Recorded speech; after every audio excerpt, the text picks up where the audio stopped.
with SummerSlam. Obviously, we're looking for some storylines to be filled. And one storyline that will end no matter what, given a non-finish, is the no disqualification loser leaves WWE match. So this stipulation was just made at the Thunderdome.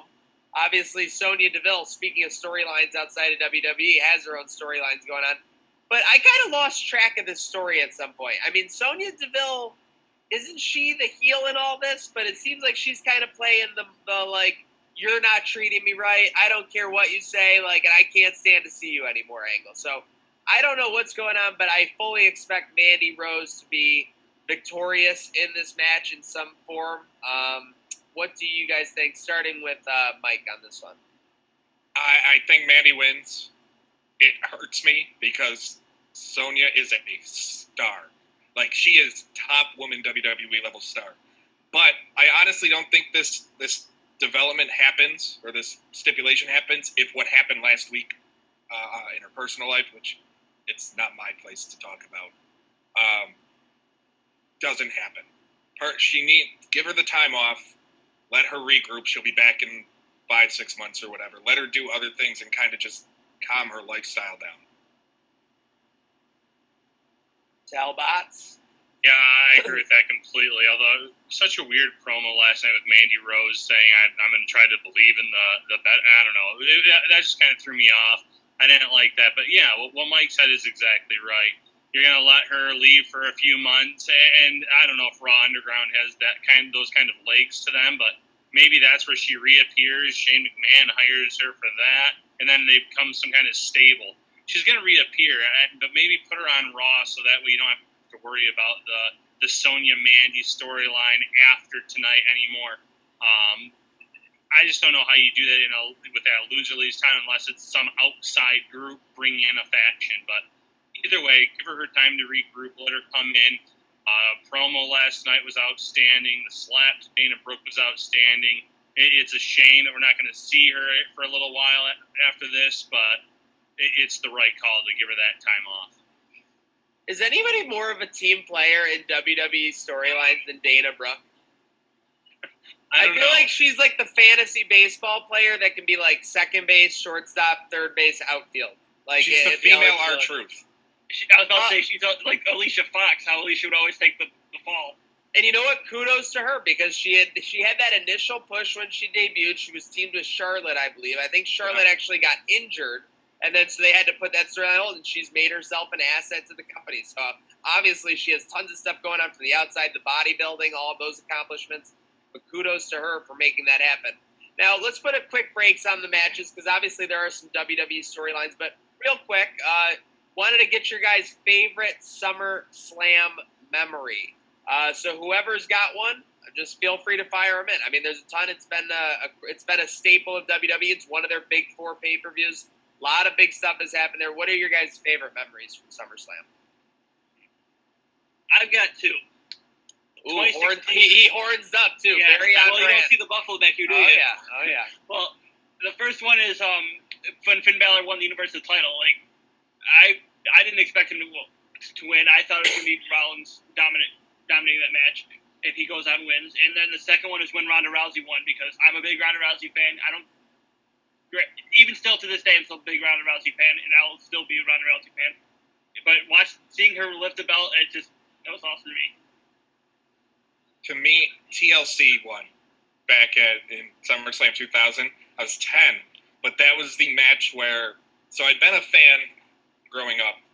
That was the match where I became hooked for life. Like, okay, I'm watching this every week till I die, which I have basically.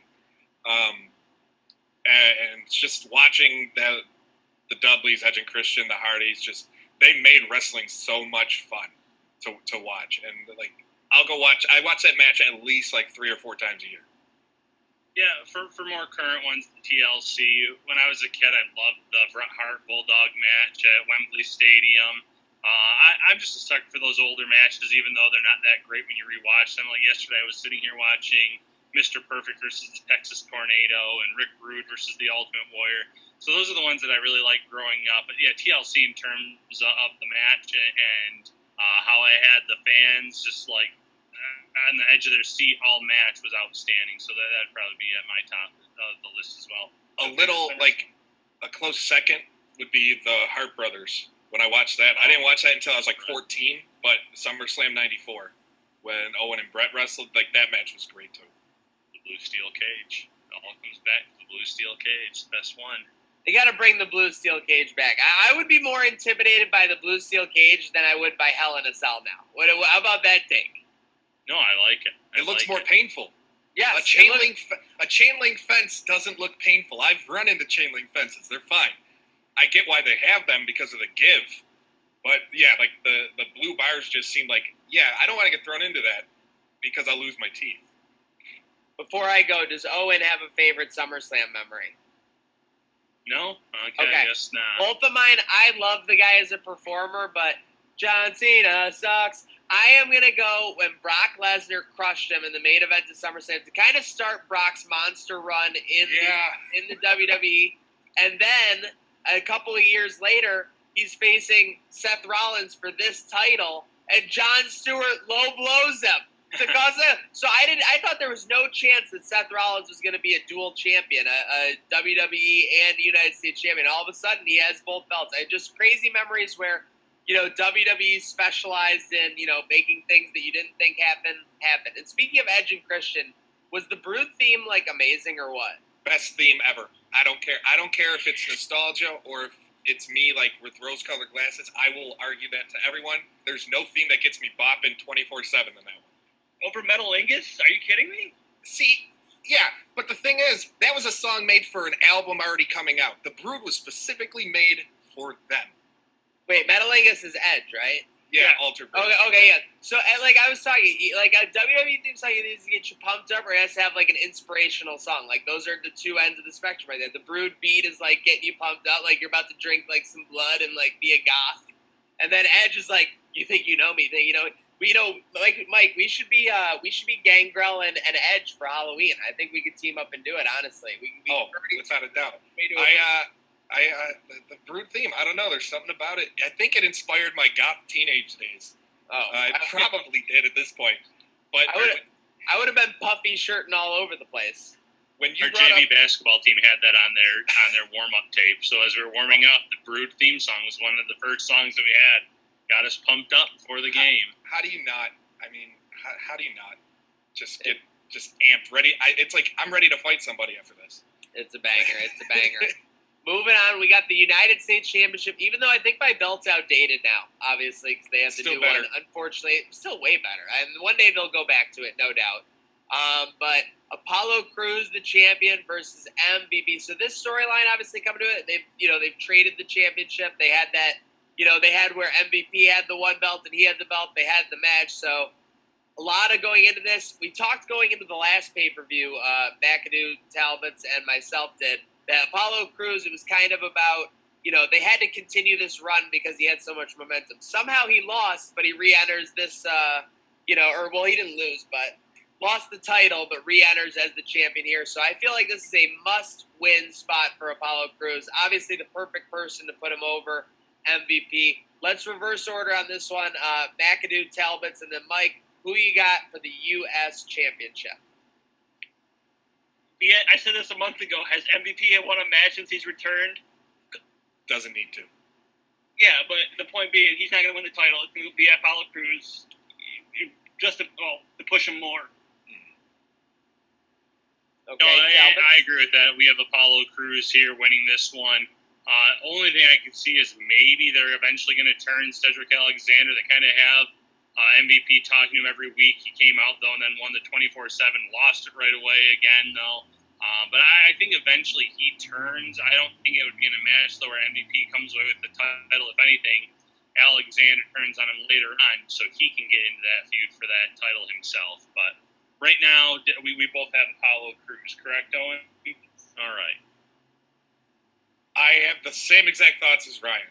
The only thing I see is Cedric turning. But I honestly could see it happening at SummerSlam. I don't know. There's something about WWE wanting to do something quicker than what they should. See Karrion Kross.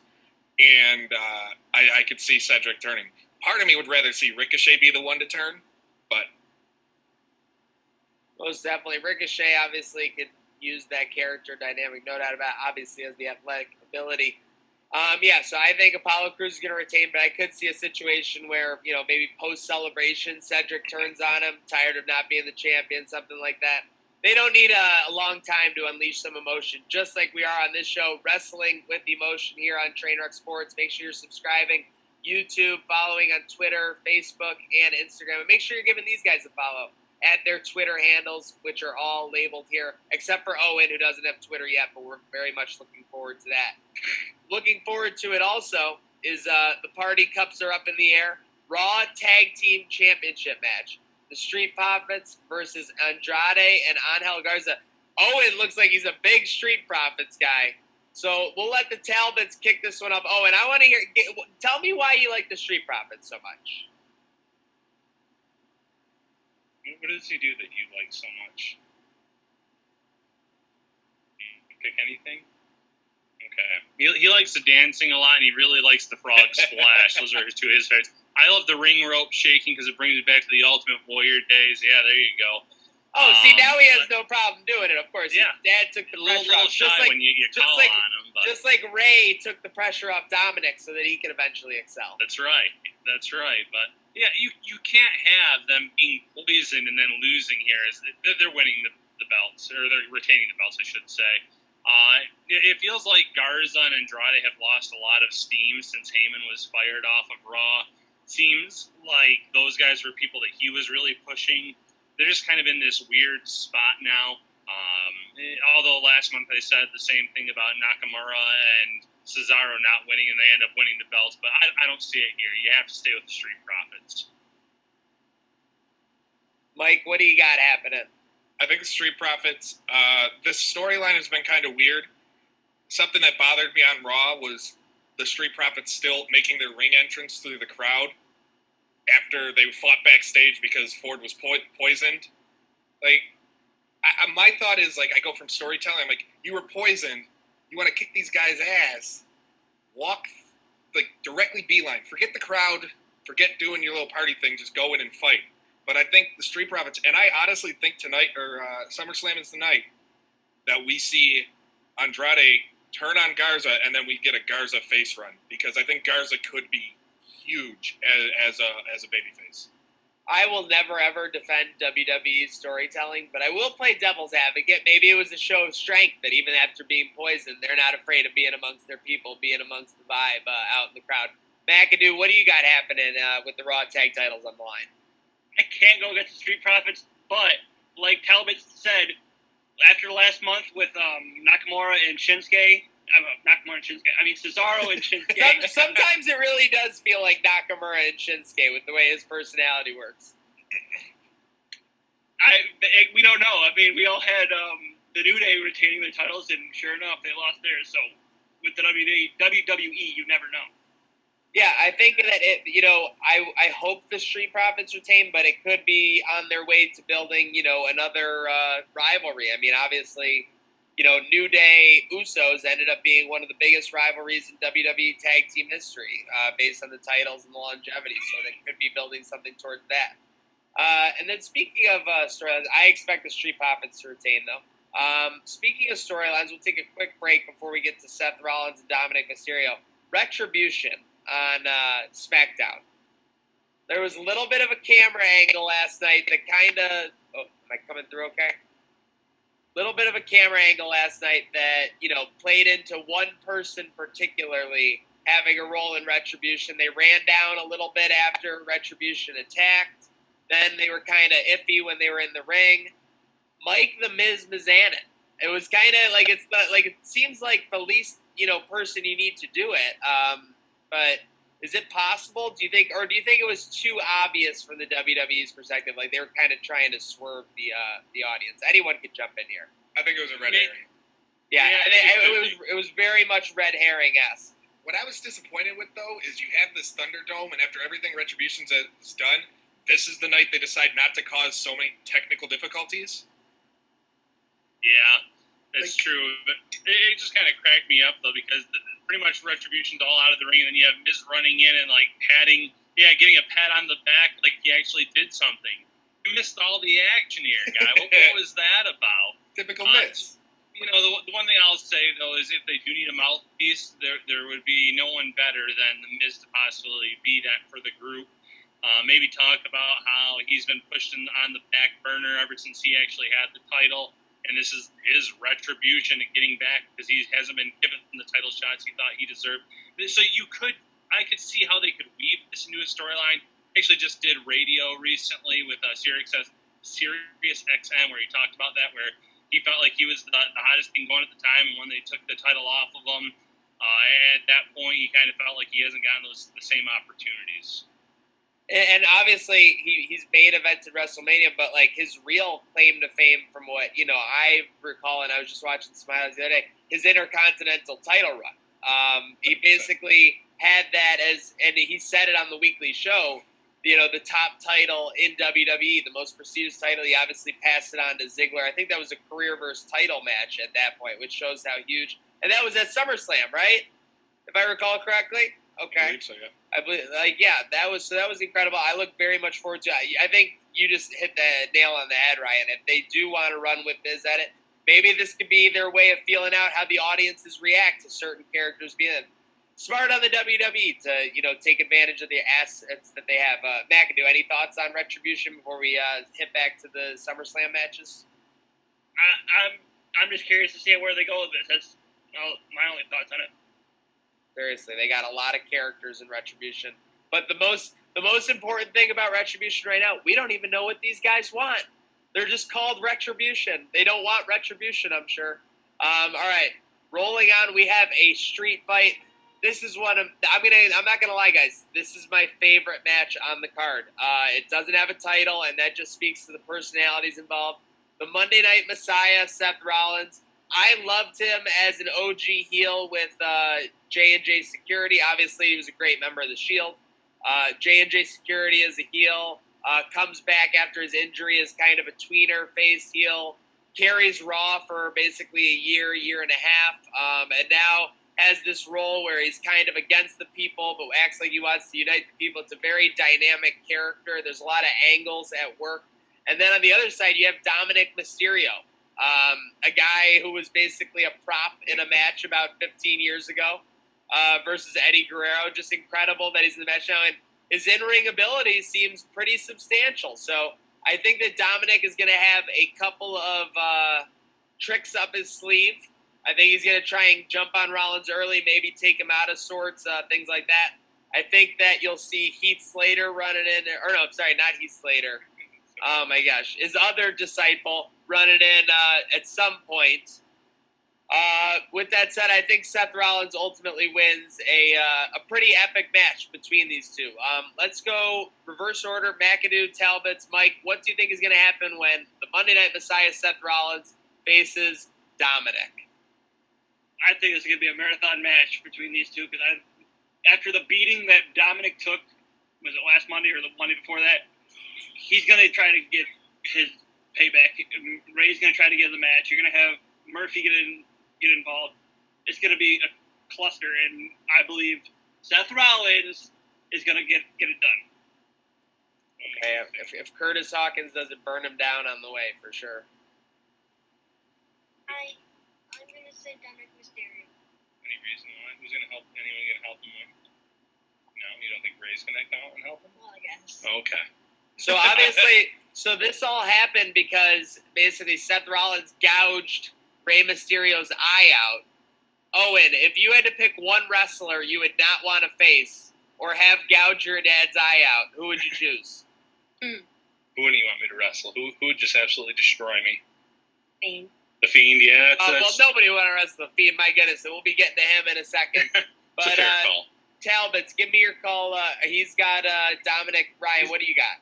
You know, I could see there being some kind of spot at the end where Dominic steals one, but I have Rollins winning it as well. He's probably been the MVP of these crowdless shows.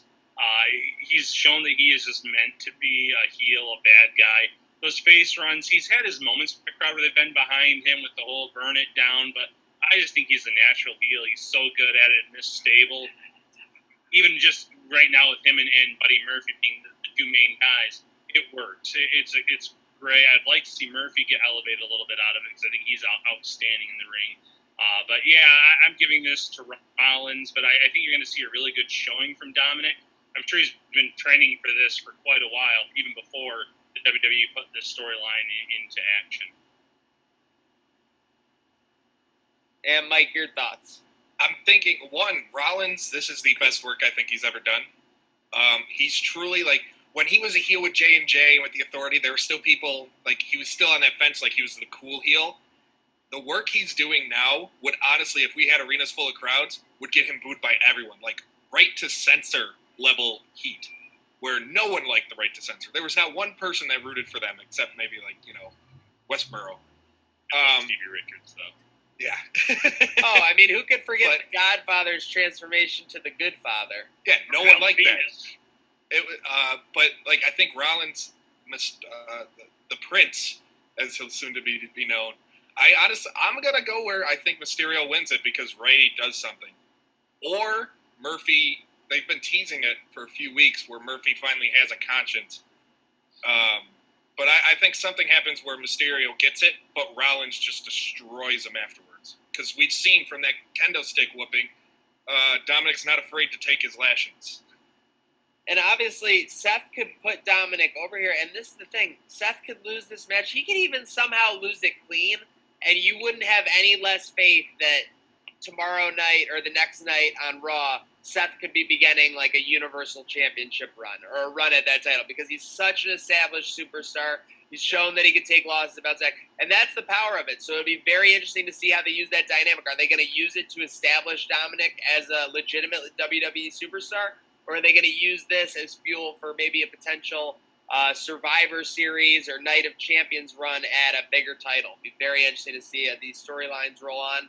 And then we have, I don't know when she's going to become the Empress of today, but nobody has been ready for Asuka. I'm not ready for all the dance moves she's pulling. I feel like you want to talk about an MVP of the quarantine. You want to talk about an MVP of the Performance Center.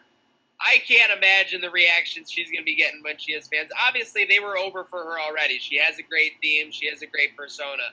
But just the way she's been able to develop the little niches in the character, even her promo delivery, greatly improved, in my opinion. And obviously, that's why she's fell into good favor with WWE leadership, and the performance alone speaks for itself. She'll be challenging the role model, Bayley, and the boss, Sasha Banks. Let's see him. Wait, we got him, Owen? Boss time? Oh, team it up over there. Okay, boss time, legit boss. Sasha Banks, what a performer. Bayley, what a performer. And you know what happens? It's the, and I called this before it even happened, but I guess other people on WWE community have identified. It's like, it reminds me of the two-man power trip. You're literally taking the two people at the top of the game, you're giving them all the titles, and it's okay because they can handle it. They can literally handle that spotlight and handle that burden, whether it's the interactions with Corey Graves, the in-ring work, the observational work when they're a third party.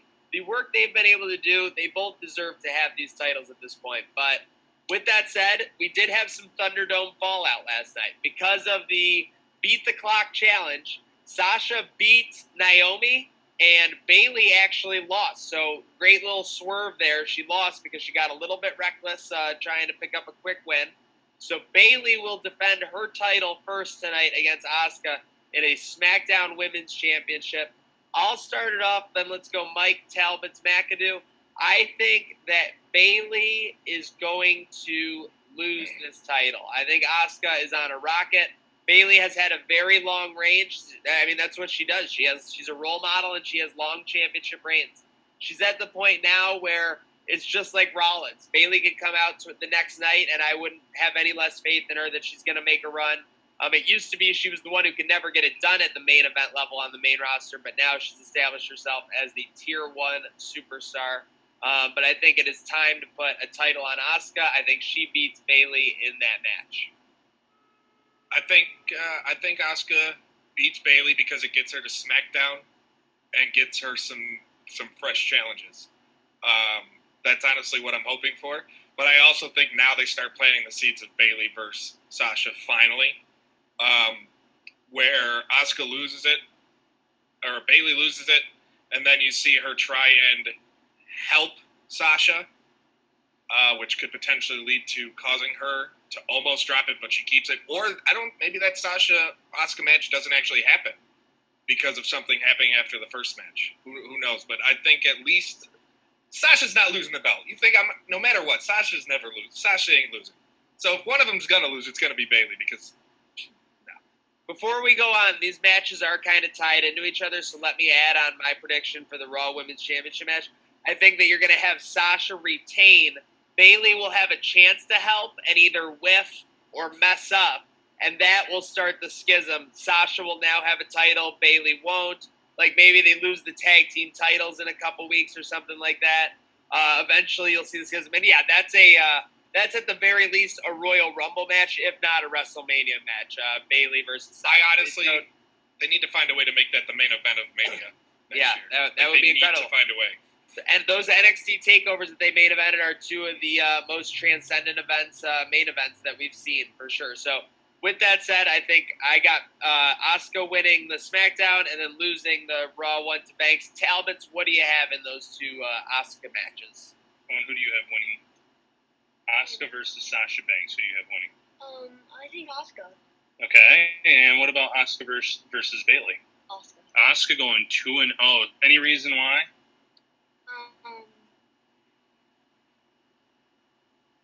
Maybe Asuka will do that green mist in one of them. Okay, so you're looking for the green mist, and nobody's ready for Asuka. That's your saying. So maybe that's it there. So I actually have the flip of what you guys are saying. I have the reverse. I have Bayley winning because you're having that match first. So if you have her lose that, I don't know. I just think that she's going to be the surprise winner of the match somehow, some way. Maybe with Sasha helping her, but then when it comes time for Bayley to help Sasha, she's not there to get the job done. So Sasha loses her belt already.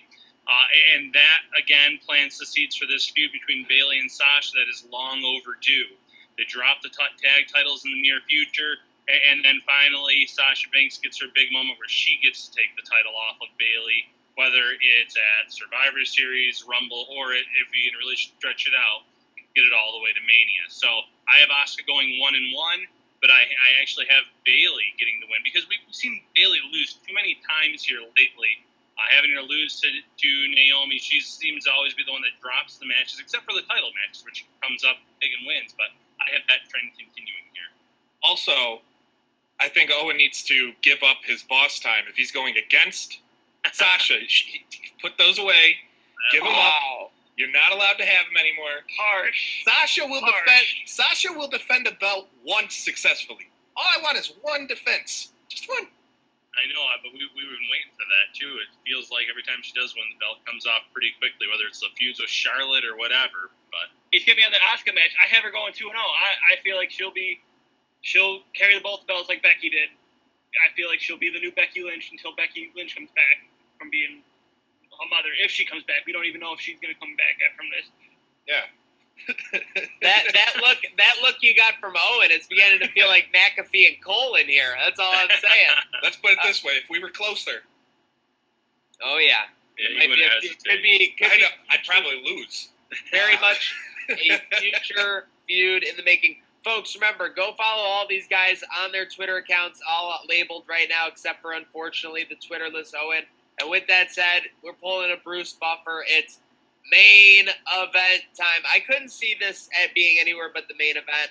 Street fight, maybe Seth Rollins, Mysterio could somehow end up there. Or, I mean, I guess the double Asuka match could be a bundle there. But I just think that with, two pay-per-views of lead up, these two have main evented, two previously. Braun as the champion, now Bald Strowman as the champion versus The Fiend, Bray Wyatt. I mean, Owen is just showing off all the swag there. I'll kick this one off, and then let's go Mike, Talbot's, McAdoo. I see The Fiend finding a way to get it done versus Braun Strowman. I think Braun had a good run, WrestleMania to SummerSlam. I think that he was owed this run. He's been the monster among men for years. He was way overdue to have a top title. Unfortunately, for some reason, The Fiend dropped the title to Goldberg. I won't harp on it too much, but The Fiend, great. I mean, just some weird stuff there. But I think the Fiend gets back on track as the unstoppable force in WWE that they're, kind of selling him as the top monster, kind of this generation's Undertaker, in a way, and he recaptures the title from Braun Strowman. Maybe some Alexa craziness. If it's going to be classic WWE, it'll probably be Alexa with a low blow, and then the Fiend rolls him up or something. But the Fiend, I think, gets it done for the Universal Championship match. Mike, what do you think happens there? Well, they did just confirm, I just saw it on Twitter on Talking Smack, that it's now a Falls Count Anywhere match. It doesn't change what I'm thinking. Like, the Fiend's not losing. Like, at all. I just can't see it. They almost killed the Fiend completely after the Dadberg incident. That's what I'm calling it. It's the Dadberg incident. It really is the Dadberg incident. But Braun got the run he deserved. He got it 2.5 years too late because he was just huge a couple years ago when he was in that run with Lesnar and Reigns. But yeah, the Fiend should get it. And at this point, the Fiend, this should have been the first time the Fiend should have gotten the belt. Like, they should have built him up the whole year from last year, and SummerSlam this year is when he gets the belt in the first place. But I think he gets it, and this is the long run we expected to see with him with the belt. Who do you have winning this match? Braun Strowman or the Fiend? Fiend, do you think he's too invincible? Yeah. Pretty much. I'm actually torn on this, and I hate the build to this match. I hate that Braun came out as some heel because he got thrown into a swamp, and he has some of the telepathic powers that the Fiend has, although he didn't have it last night after he had. Can Braun teleport now? He did teleport. He did the one time, but not when Retribution was surrounding him. Yeah. So I thought that was a little weird. But I just hate this build because if that was supposed to be a double turn, they've done nothing to make the Fiend, other than that one interaction with Alexa Bliss, the good guy in this match. He was going to attack Vince McMahon, it looked like, last night. He was able to survive a fall, and he came out of an ambulance. He just doesn't come to me as a good guy right now. So I don't know where they're going with this. I'm going to go with a swerve where Alexa actually helps Braun, where you wouldn't expect that. Somehow, some way, some fishy finish that I'm going to end up hating, because I just don't. I feel like the Fiend is good enough that he doesn't need a belt. He is like the Undertaker, where the Undertaker had a few runs in his career, but that character never needed a belt ever. And I don't think the Fiend needs that belt, because what we saw out of him early on is he was so invincible. He said, "Who's going to end up beating this guy?" And then, like Mike said, they pretty much ruined that with Goldberg. So I am just kind of in the middle of this. And then, where does Otis play into all of this? Because you have him holding that Money in the Bank thing. I'm not saying it's going to happen at SummerSlam, but boy, that'd be a funny payoff if those two guys just destroyed each other, and then Otis is wandering backstage, just happens to be there. I don't know, because I'm also hoping that I'm all over the place right now, mind you, so I apologize.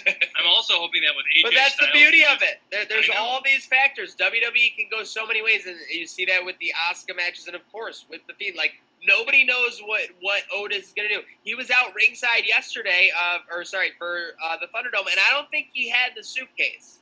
So that's kind of like a WWE thing, I feel like, where, they kind of try and hide it in plain sight. Right. And I'm also hoping that the whole point of Styles dropping the U.S. title is that he's going to be elevated into, like, a main event picture, which I don't know if you can do that if it's the Fiend or even Braun holding the title. So maybe those two guys carry out their feud without the belt somehow, some way. And again, I'm not saying it happens tomorrow night, but eventually you have to maybe throw Otis into this, where he gets that fluky feel, good title feel, and you can let Braun be that heel, where maybe the Fiend costs him the rematch, and then those two guys just continue their feud, and then you finally let the Fiend become a true good guy, a true face, and then eventually get him into that title picture when maybe Styles is holding the belt or something like that. So, long time payoff. I don't like where this match is. I hate the build for it altogether. The Otis point, that I think if Otis cashes in on a match involving the Fiend, I think it kills the Fiend.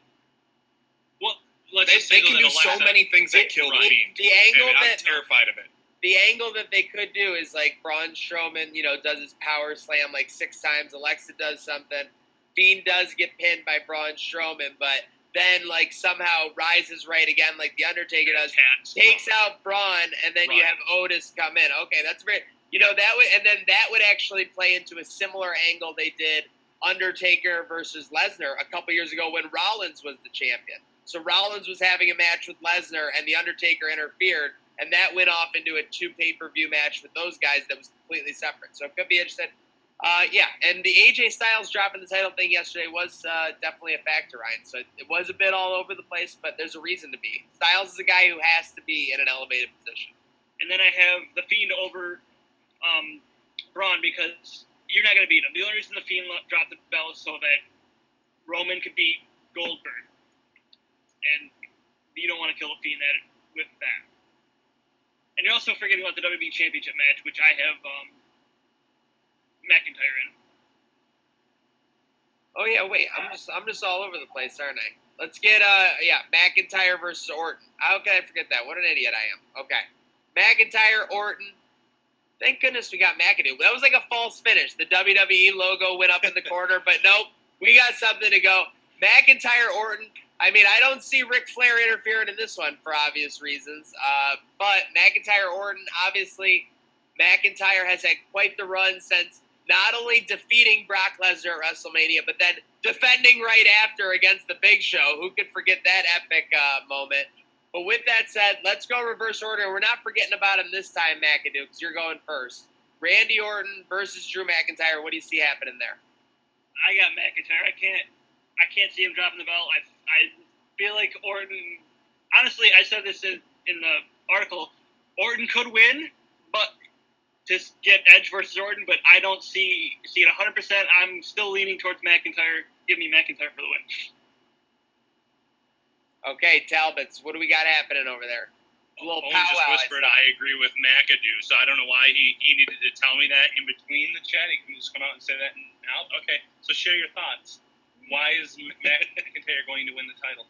Or retain the title, I should say. Well, because, he could do a little, some claymores. Okay, so he's going to hit a few claymores, and that's going to cost him. I'm going conspiracy theory. I'm going Orton wins the title. Oh, no! I'm not ready for McIntyre to lose it, but Orton wins the title because Flair helps him. Now, hear me out on this. Flair did get the low blow. He was wearing a cup. Dirtiest player in the game. He was prepared for it. What happened when he went for the boot? When Orton went for the boot? Power outage. Power outage. Now, you want it to make it seem like Retribution did that. But it's Randy Orton playing the game. As the lights go, he never punted Flair, setting up McIntyre because McIntyre is a sucker.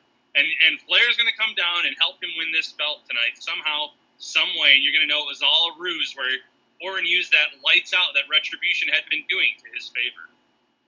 There's my big prediction.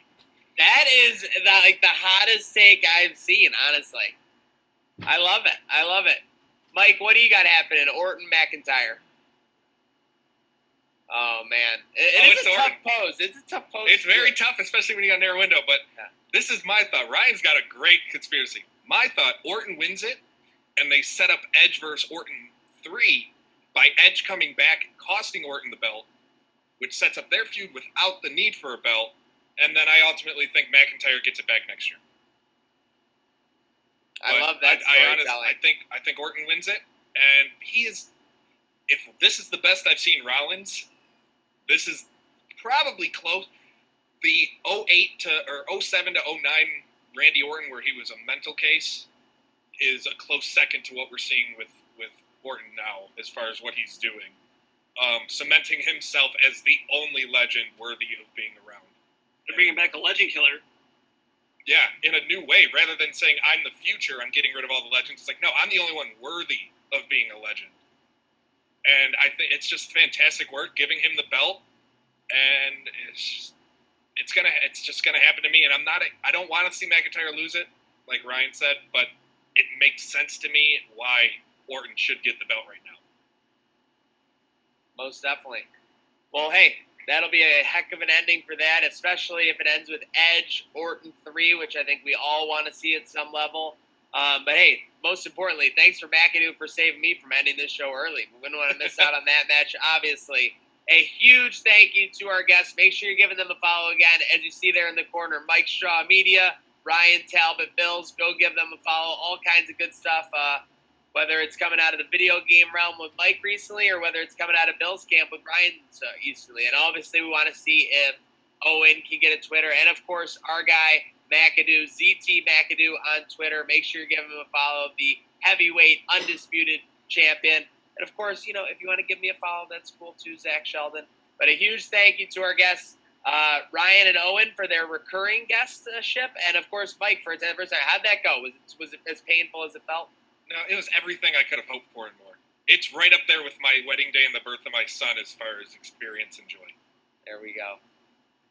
Talbots, anything to say before we sign off? Hey, thanks as always. We appreciate it. This train never stops. McAdoo, what do you got to say to the people? Burn it down! Burn it down. Boo. Folks, it is the party of the summer, and don't forget, it is wrestling with emotion. I guess the only 3 words we can say is then, now, forever.